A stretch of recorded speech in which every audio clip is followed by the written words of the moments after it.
A very good morning to everyone. You're welcome in the class of social science.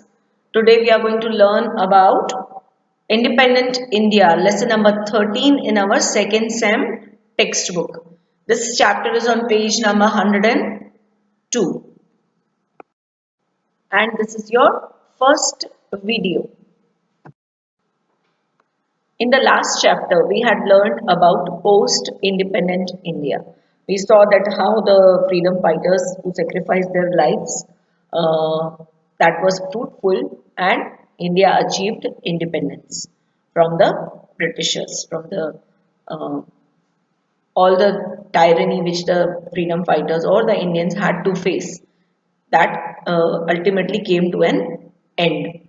And we also saw how the whole of the country, which was divided actually into 562 small princely states, was merged together into a united India. We also saw the partition of Pakistan and India and how the people had to migrate from their homeland, leaving behind all their treasures and land, home, etc.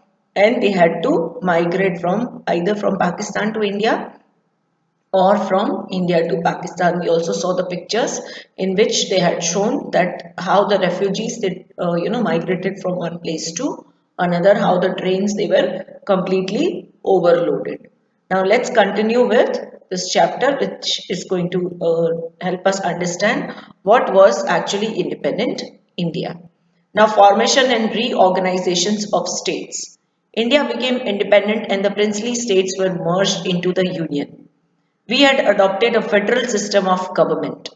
Hence, there arose the question of forming the states as the major components of the Union of India. Now, what's a federal system? We have already learned in the chapters earlier. Federal is the system in which different states which are there in the country, they have got their state government, but there is only one union government, and all the state governments have to follow whatever the decisions are given by the union. Now, there was a question of forming the states as the major components of Union of India. How many states should be formed? What all things had to be kept in mind for the formation of states.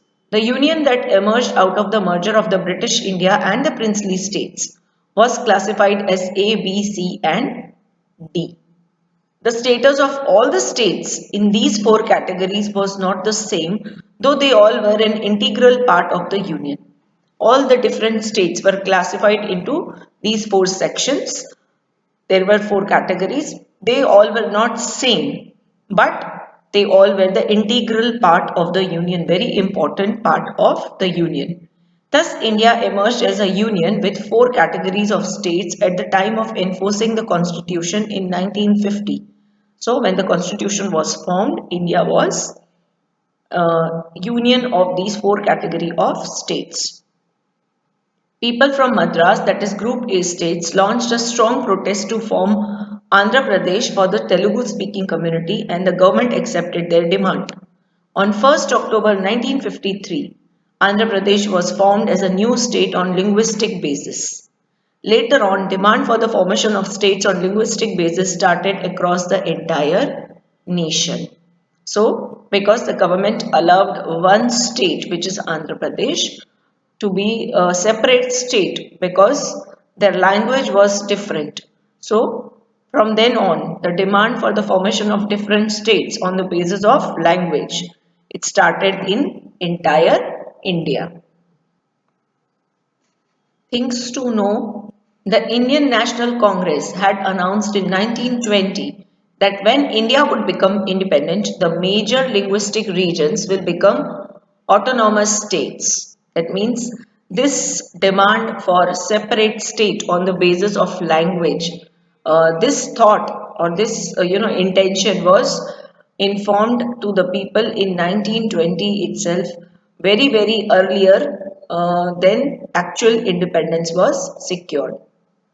However, after the independence, the Indian National Congress took no steps to fulfill the promise because the nation was already divided on religious and communal basis.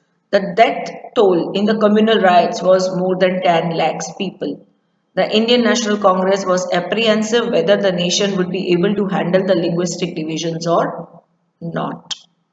So, earlier in 1920, Indian National Congress promised the people that states would be divided on the basis of language.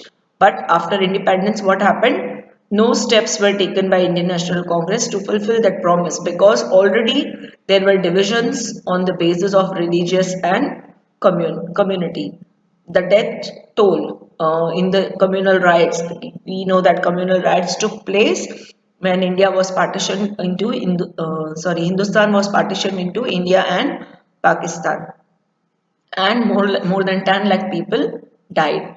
So Indian National Congress was worried that if divisions on the basis of language are done, this kind of communal riots will this will add fuel to the fire और ज़्यादा disturbances होंगे. So that is why they did not agree to that. In December 1953, Prime Minister Jawaharlal Nehru appointed the States Reorganization Committee to reorganize the Indian states. This was headed by the retired Chief Justice of the Supreme Court, Fazal Ali. Hence, the commission was also known as the Fazal Ali Commission. The bill regarding the reorganization of states was passed in the parliament and was implemented from 1st of November 1956 onwards. So, there was a special commission organized, special committee organized so that they can reorganize the states. And it was led by, the leader was Fazal Ali, and that is why the commission also came to be called as Fazal Ali Commission. And this bill was passed on 1st of November 1956. We know that any bill will become a law only after the government, both the houses agree to it. Now let's continue. Prepare a list of the states of India and its languages. Looking at the map of India, we know how many number of states are there. उसके बाजू में हम उसके languages लिखेंगे. This you have to write in your fair book. As per the recommendations of the State Reorganization Committee, the 4 categories of states were announced and 14 new states with 6 union territories were formed. Most of these 14 states were formed on the basis of language except for Punjab and Bombay. In the state of Bombay, 2 major linguistic groups, that is Marathi and Gujarati, lived. There arose an intense demand to separate Gujarat and Maharashtra on linguistic basis. So presently the states which are Gujarat and Maharashtra, earlier at the time of independence it was only one state which was called Bombay. Next is Maha-Gujarat movement. The day when the bilingual recommendation for the state of Bombay was passed in the parliament, bilingual means 2 languages. So, the day when this recommendation was passed in the parliament, a group of students of Law College in Ahmedabad organized a meeting and they started a series of demonstrations. Gradually, this movement became more aggressive. So, people came to know that throughout the country, the government is, dividing the country or giving separate state on the basis of language. So, people here in Gujarat, they also wanted a separate state since there were 2 languages spoken in the state called Bombay. They wanted it to be divided into Gujarat and Maharashtra. That means people speaking Gujarati would be staying in Gujarat, and people speaking Marathi, they would be divided in, or they would be given a separate state, Maharashtra. And after this demonstration in a college, Law College in Ahmedabad, the movement became more aggressive. Indulal Yagnik, the promoter of the Maha-Gujarat movement. The Maha-Gujarat movement became violent with the passage of time. A series of protests and violent demonstrations made it more intense and widespread across entire Gujarat. Indulal Yagnik, Jayanti Dalal, Brahmakumar Bhatt were the prominent leaders of this movement.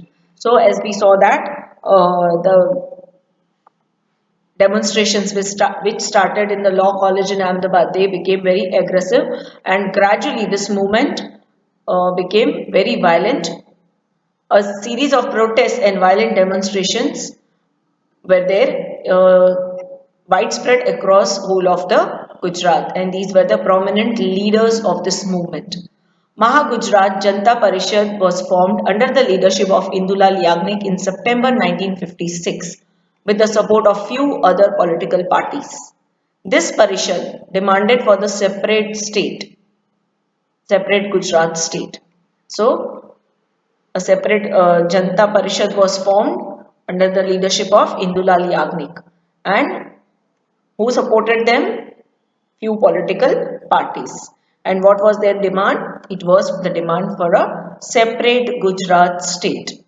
They would observe a bandh or a strike during the meetings of national leaders. Indulal Yagnik became a very popular leader and eventually came to be known as Chacha of Janta. Here we can see the picture of Indulal Yagnik, the visionary of Gujarat. That means who envisioned, who thought the future that if Gujarat is given a separate identity as a separate state, there would be lot of progress. And we can say that his vision was, he was a very visionary person. उसका vision या उन्होंने जो future सोचा था गुजरात के लिए, it was very right, and we are so successful. Okay. Formation of Gujarat state. The movement compelled the parliament to divide the bilingual state of Bombay into Gujarat and Maharashtra in 1960. So, parliament compelled, that means told that Bombay should be divided on the basis of its language into Gujarat and Maharashtra in 1960. The new state of Gujarat was inaugurated by Honorable Ravi Shankar Maharaj.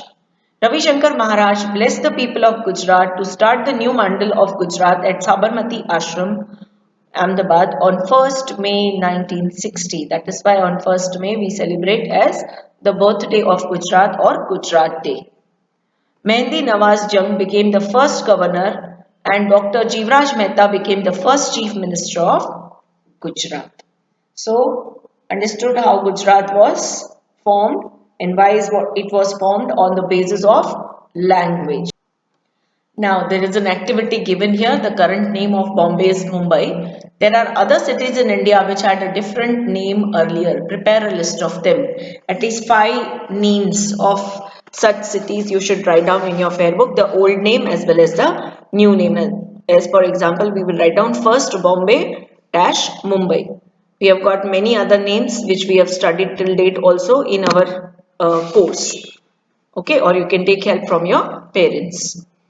Next is how would have it been if Gujarat continued to remain a part of the Bombay state? Was it, good for us to be divided into Gujarat and Maharashtra, or was it not very fruitful? And what would have happened if we would have been in the same state and it would have been called Bombay? Write your views in about 4-5 sentences. Next is, even though Gujarat and Maharashtra became separate states, we all are Indians and belong to the same country. Universal brotherhood prevails among all the citizens and all the languages mean equal to us. We are the successors of Gandhiji and Sardar Patel, and it's our sacred duty to keep their legacy. That means we are the successor of Gandhiji and Sardar Vallabhbhai Patel. So we have to keep their sacred duty since we are successors. उनके वंशज हैं, उनकी same country में they were the leaders. So we have to continue their legacy.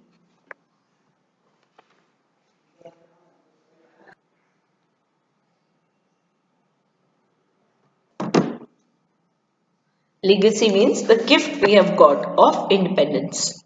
May God give us the strength and intelligence to rule in the Gandhian way. That means may we follow the path laid by Gandhiji of truth and non-violence.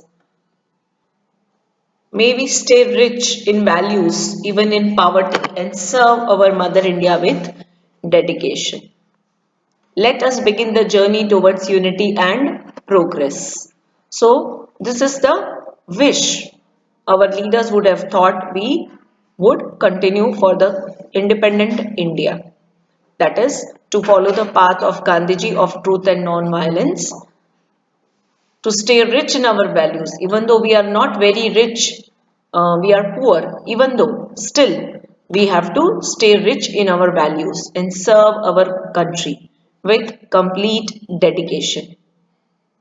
Year 2010 was celebrated as the year of Swarnim Gujarat to commemorate the 50 years of the formation of the state. Here is the picture of Sri Ravi Shankar Maharaj in Sabarmati Ashram, which was taken in Ahmedabad on 1st of May 1960.